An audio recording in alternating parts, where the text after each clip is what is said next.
Christy's husband's on vacation. She's starving. He's the cook of the house. All right, next thing we're going to do is make the salad dressing real quick, and then we'll go right into the fish and the pasta. It's a ginger balsamic dressing in a Cuisinart. Again, this is one of those things you just kind of need a Cuisinart for. We're going to add about a half a cup of balsamic vinegar.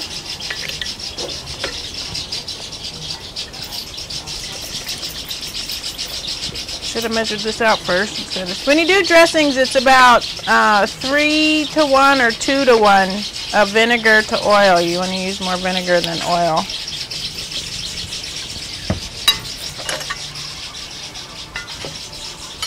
I have about a quarter cup of chopped shallots. I'm not going to put all this ginger in. How about 2 tablespoons of ginger, fresh grated ginger. Fresh herbs, we have basil and thyme. Of course, we're going to add black pepper. This is for the spinach, papaya, and beautiful vine-ripened cherry tomatoes and Maui onion salad that I had made.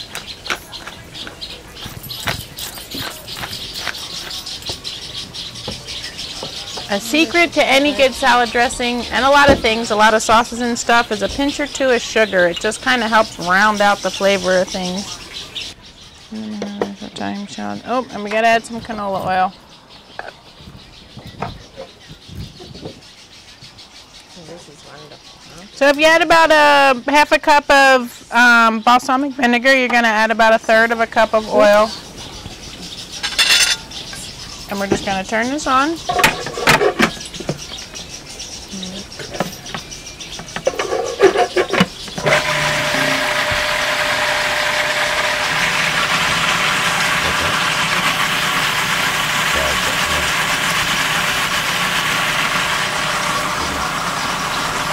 Was that olive oil, Donna, or? Canola oil. Oh, okay. Take a little taste test here.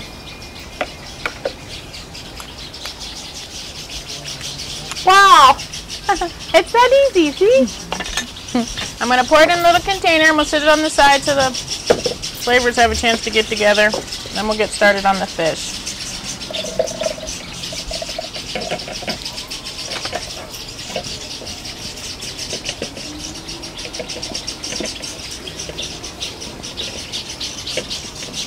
I love balsamic vinegar. It's got such a beautiful flavor to it. Fresh herbs and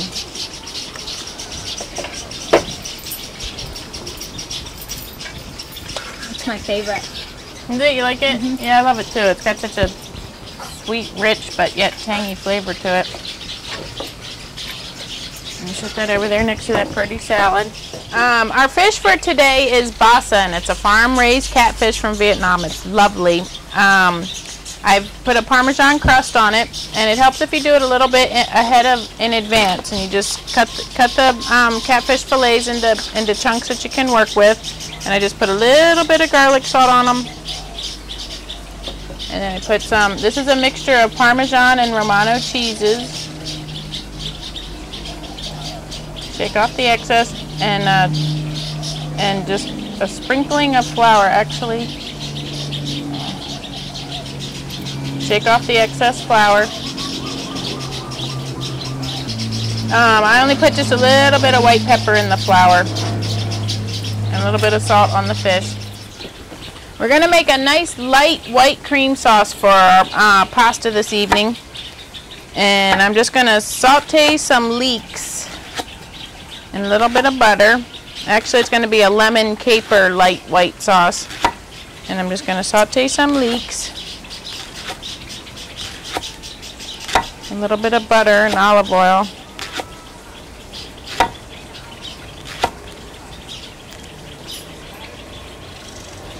Leeks are somewhere like a green onion, but they have a little bit more onion flavor. But they're sweet, nice and mellow. Okay, I'm going to scald, which means not bring all the way up to a boil, but almost to a boil. About 1.5 cups of milk. Does it matter what kind of milk? Is it whole milk or skim milk? If you're counting calories, you could use a lighter milk. You just need a little bit more butter and flour roux to thicken it up. I personally like whole milk, so it's the kind of girl I am. I've made a fish stock. You know, when you buy shrimp and you make a shrimp dinner, it's less expensive if you buy the shrimp that have the shells on it, and it takes a little bit of time to peel them, but not that much time. Save those shrimp shells in a bag and put them in the freezer, and all you need is, I just sauteed a little bit of leek and some celery and threw in a couple of peppercorns and some 2 bay leaves and some parsley stems, and let it cook for about 20 minutes, and I have a beautiful shrimp fish stock. I was looking for fish heads in the past couple of days and I couldn't find any at my store, so I said, oh, I have shrimp. And you just want a nice, because we're having fish, I made a light fish stock. If you were doing this kind of cream sauce for chicken or something, you could use chicken stock, or if you don't have that, you could use vegetable stock for this too. We want to bring this up we don't want it to boil, we just want it to bubble a little bit. We're gonna saute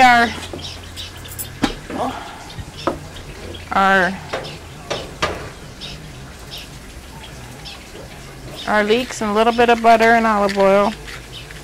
Now we want to make a roux, so easy way to remember, it's about equal parts butter to flour. And how long you let the butter cook, and the butter and flour cook, and how brown it gets is how dark a gravy that you can get from it. We want this to be a white sauce, so we don't want it to cook, we don't want to brown the butter at all. We just want to melt it. And then we'll add about an equal amount of flour to it. Actually, I'm going to warm up this fish stock with the milk too.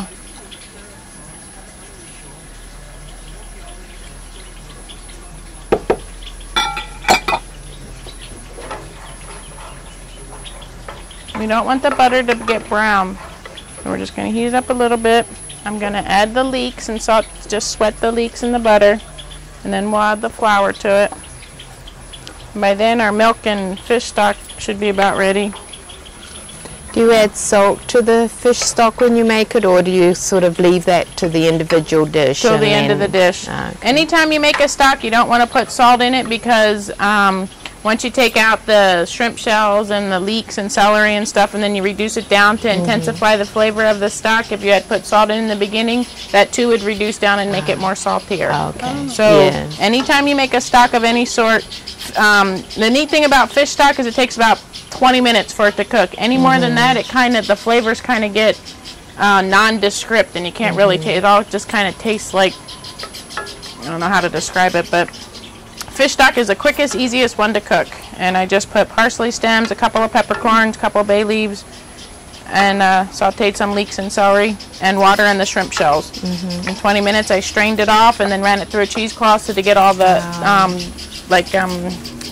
they call it scum from the shrimp shells and stuff off it, so it was a nice clear. You can see how nice and clear it was.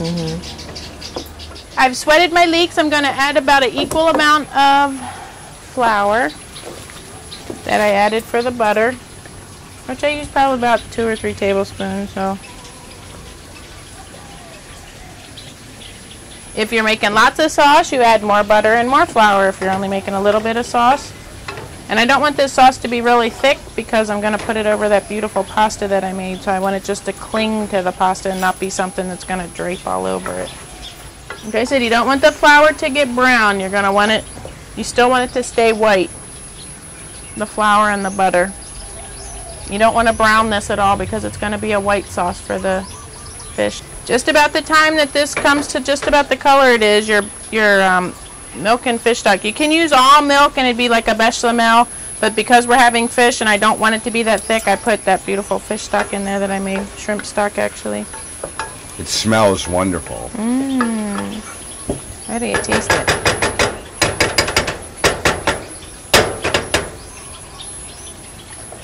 You just want to scald the milk, which it's just about there. We're going to turn off the heat on this one.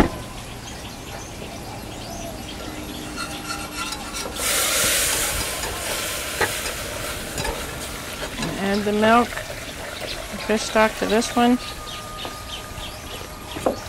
Woo! Ooh, it smells good. At this point, you want to keep stirring it just until it thickens, and then we're going to turn it down and let it reduce and thicken. But you'll, as you're stirring it, you'll feel the flour and milk come together, and you'll feel it get creamier and a little thicker. Again, you don't want this to boil. See, that's why you don't risk it when you do it, because the leeks all stick to it. So you just have it on the lowest heat possible to low to medium. You want it to come up because when you boil it, when you cook it, the flour and the milk come together to make a nice thick sauce. But you do not want to boil it. And at this stage, you have to watch it and stir it. My sauce has reduced here a little bit. I'm going to add my demi-glaze to it. I have a question about the demi-glaze. Okay. What if you don't have someone to make it for you? You don't have to. This is just something that I have, and it's an extra bonus that you guys are getting in the sauce. It does not need it. I just, somebody made it for me and gave me, she froze it into ice cube trays, which all you need is a tablespoon or two of it to finish off sauces like this. And it's not necessary. It's just an added treat for it. Okay. To the sauce, I'm adding about a 1/4 cup of capers. Supposed to chop them up, but you know what? I'm a texture person. I like texture in my thing, so I'm going to leave them whole. Drain off the liquid that they come in because they're soaked in a brine. I'm going to add a little bit of lemon juice, fresh squeezed lemon juice.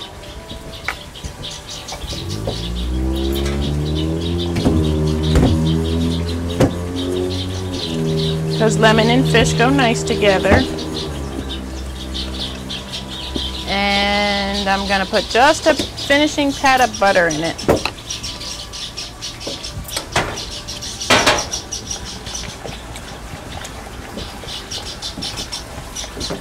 And you know what? It needs probably a little bit of salt at this point.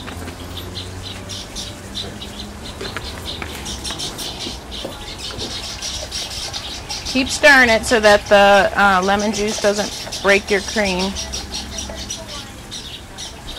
Oh, it looks lovely. A little more salt.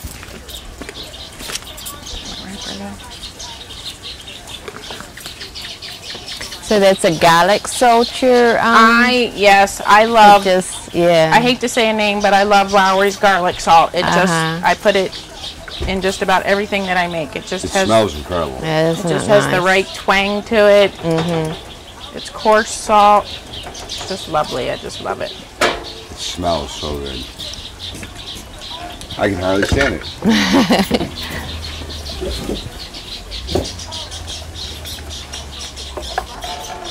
Capers.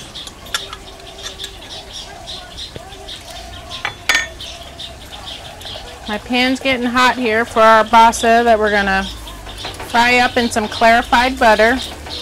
I'm going to take this off the heat and put a lid on it. Except for I didn't bring a lid. So you added the salted capers, are they, or just regular? Capers come in a brine solution, which is a salt, and you don't want to add that salty water to it. You want to rinse that off of it because it will be too salty. I'm going to saute my basa fillets, Parmesan crusted basa fillets,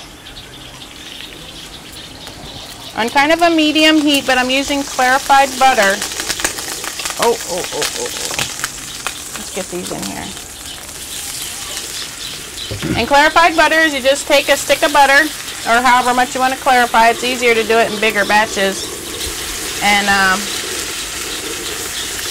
you cook it on a low to medium heat, and all the milk curds will come out of it.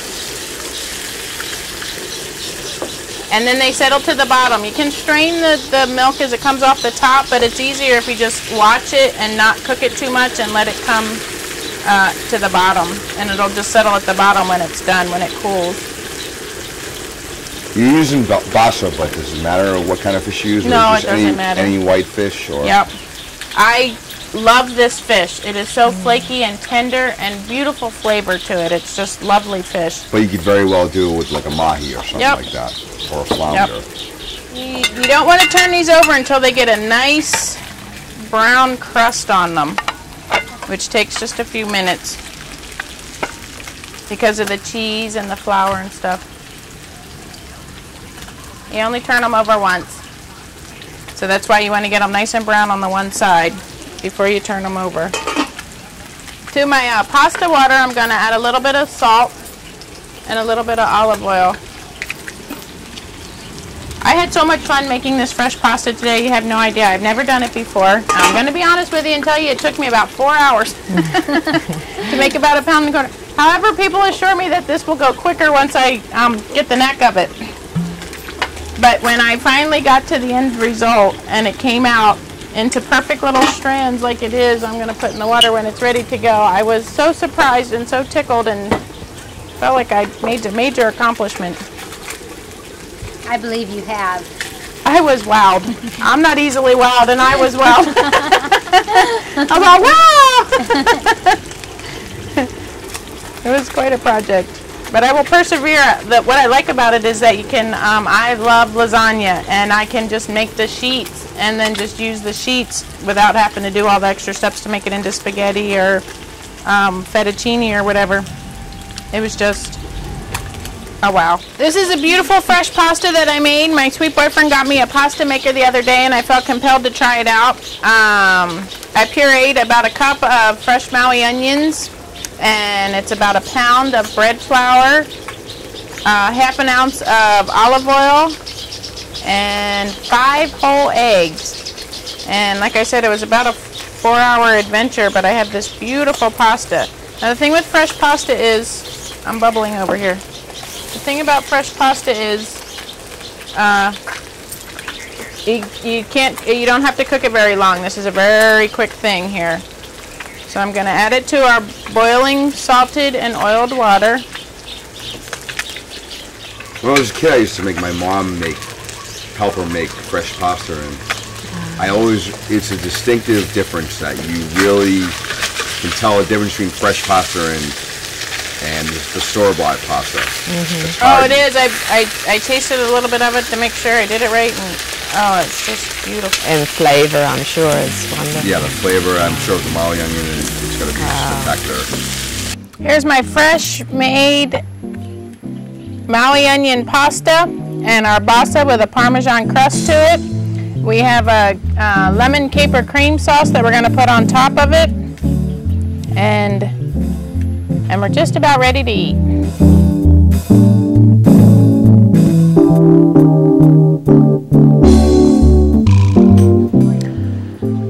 Oh, we have our beautiful papaya and spinach salad here with vine-ripened cherry tomatoes and a balsamic ginger dressing, our beautiful pan-seared Parmesan-crusted basa with a lemon caper white sauce, and my fresh homemade Maui pasta that I made today.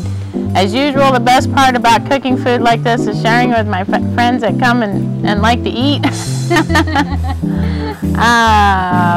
Bon appetit! Bon appetit! Oh, the flavor of it, or the texture of it is so pretty. It's just light and fluffy. I just love the homemade pasta. Me too. It's beautiful. Wow. So good, Donna. Honey. You know, I think a meal like this is like from a full-star restaurant, isn't it? Oh, 5 Diamond. Yeah. 5 diamonds. Diamonds are good. How's that dressing? Oh, it's good. Everything is so good. Oh my God. The salad's really good too. Spinach is like my latest favorite thing. I buy it and we'll saute it with a little soy sauce and lemon juice and eat it with rice.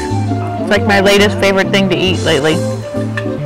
It's like no fat and loaded with iron. Girls need iron, you know. Make us strong. Oh, that dressing's neat. Yeah, it is. So good. Something new. I would like to thank everybody for tuning in on Tuesday nights at 9 on Alelo and watching Donna's Cassoulei. Until next time, aloha. Aloha.